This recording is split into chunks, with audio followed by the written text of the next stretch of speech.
آپ صلی اللہ علیہ وآلہ وسلم نے فرمایا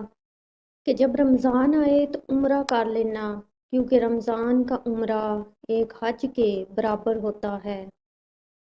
صحیح بخاری میں ہے، حضرت عبداللہ بن عباس رضی اللہ سے مروی ہے، وہ کہتے ہیں کہ اللہ کے رسول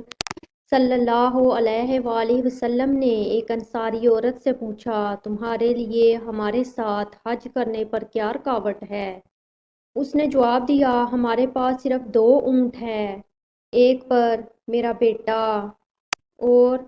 اس کا والد حج کرنے چلے گئے ہیں اور دوسرا ہمارے لیے چھوڑ دیا تاکہ ہم اس سے کھیتی کو سراب کرنے کا کام لیں۔ آپ صلی اللہ علیہ وآلہ وسلم نے فرمایا، جب ماہ رمضان آئے تو اس میں عمرہ کر لینا، کیونکہ رمضان میں عمرہ کرنا حج کے برابر ہے، اور صحیح مسلم کی روایت میں ہے کہ میرے ساتھ حج کرنے کے برابر ہے۔ حضرت شاہ ولی اللہ تحریر فرماتے ہیں، حج عمرہ سے بڑھ کر ہے، اس لیے کہ حج میں 2 باتیں ہوتی ہیں، ایک شاعر اللہ کی تعظیم اور دوسرا لوگوں کا اجتماعی طور پر اللہ کی رحمت کے نزول کو طلب کرنا، اور عمرہ میں صرف پہلی بات پائی جاتی ہے، لیکن رمضان میں عمرہ کرنے میں یہ دونوں باتیں پائی جاتی ہیں، اس لیے کہ رمضان میں نیک لوگوں کے انوار ایک دوسرے پر پلٹتے ہیں اور روحانیت کا نزول ہوتا ہے، اس لیے رمضان میں عمرہ کو حج کے برابر قرار دیا گیا۔ اب تو رمضان میں عمرہ کرنے کے لیے بھی ایک بہت بڑا اجتماع ہوتا ہے۔ بعض علماء نے یہ بیان کیا ہے کہ رمضان کے شرف اور فضیلت کی وجہ سے اس میں عمرہ کا ثواب بڑھ جاتا ہے،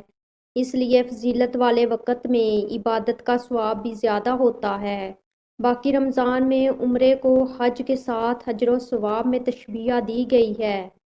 اس کا یہ مطلب ہرگز نہیں ہے کہ رمضان میں عمرہ فرض حج کا متبادل ہے، لہٰذا رمضان میں عمرہ کرنے سے فرض حج ذمہ سے ساقط نہیں ہوگا۔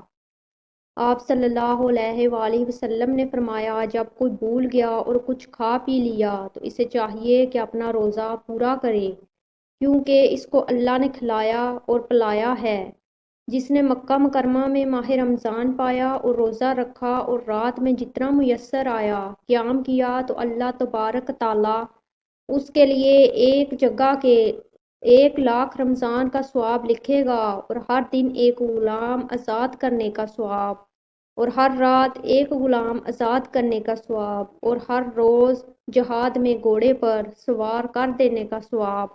اور ہر دن میں نیکی۔ یا اللہ، اس مبارک مہینہ میں ہم تیری رحمت کے طلبگار ہیں، ہمارے گناہوں کو معاف فرما کر ہم کو بخش دے اور سچی توبہ کی توفیق نصیب فرما کہ رمضان المبارک کے جانے کے بعد بھی ہم گناہوں کی دنیا میں واپس نہ پلٹ جائیں۔ آمین ثم آمین۔